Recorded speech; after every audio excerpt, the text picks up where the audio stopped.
President Obama, the Trans-Pacific Partnership seems fairly stalled in Congress, and other countries are looking to follow the U.S. lead in terms of how they advance their approval of the agreement.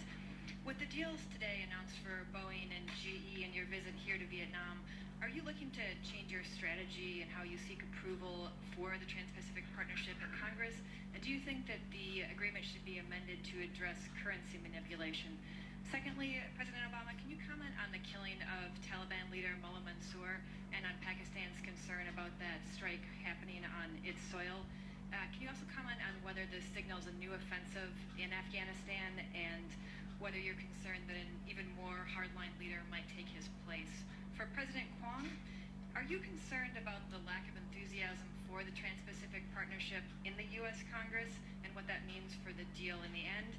And how do you respond to China's criticism of the U.S. pursuing what China says is a one-sided, selfish agenda in Asia that risks regional peace? So first of all, on TPP, Angela, I haven't been around as long as Senators Carper or Secretary Kerry, but I've spent enough time in the Senate to know that every trade deal is painful. Because folks are always seeing if they can get an even better deal. And especially when you have multiple parties involved. Folks are going to be scrutinizing it, they're going to be debating it, and in an election year, you can anticipate that some folks are going to try to score political points on it.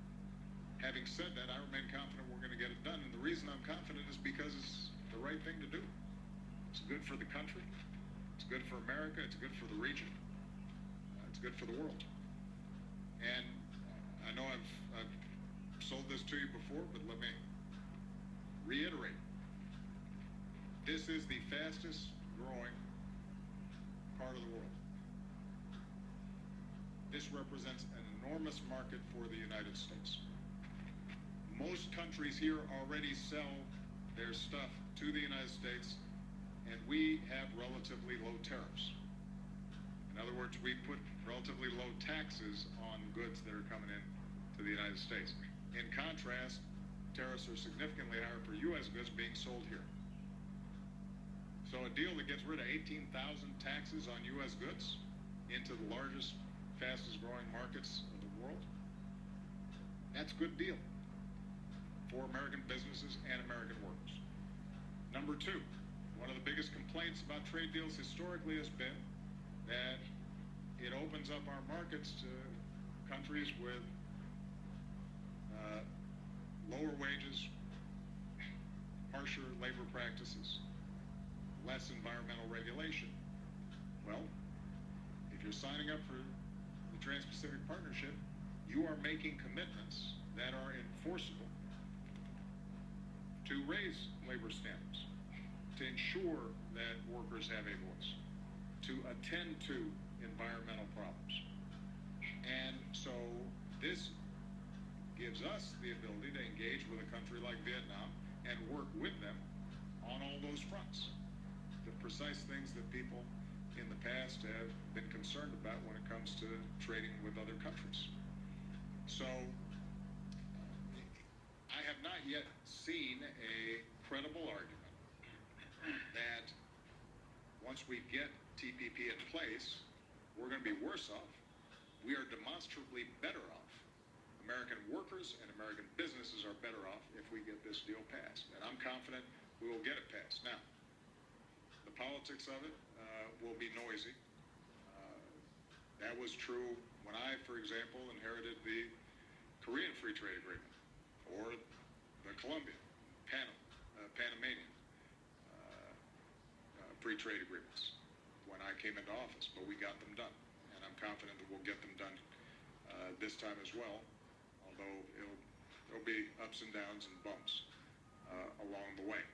With respect to currency manipulation, we have provisions in TPP that advance the transparency and reporting functions that allow us to monitor whether we think that currency manipulation is taking place. One of the debates that took place, and there have been some who argue that we should have enforceable provisions that if you see a currency going down too far, that we should be able to impose tariffs on that country.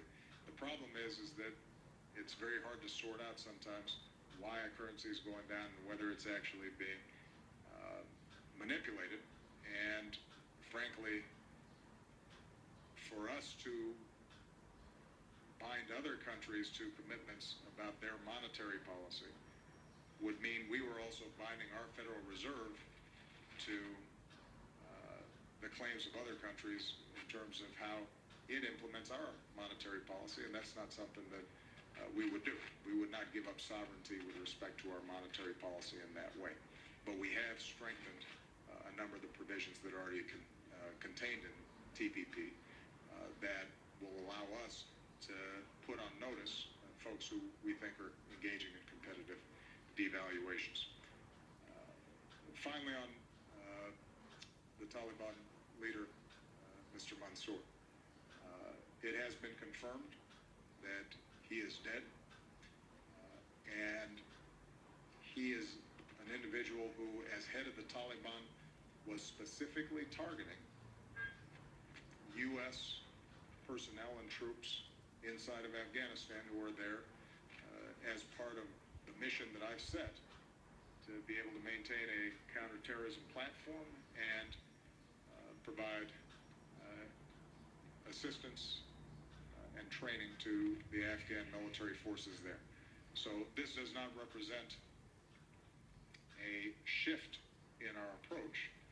We are not re-entering the day-to-day combat operations that are currently being conducted by Afghan security forces. Our job is to help Afghanistan secure its own country, not to have our men and women in uniform engage in that fight for them. On the other hand, where we have a high-profile leader who has been consistently part of operations and plans to potentially harm U.S. personnel, and who has been resistant to the kinds of peace talks and reconciliation that ultimately could bring an end to decades of war in Afghanistan, then it is my responsibility as Commander-in-Chief not to stand by, but to make sure that we send a clear signal to the Taliban and others that we're going to protect our people. And that's exactly the message that has been sent.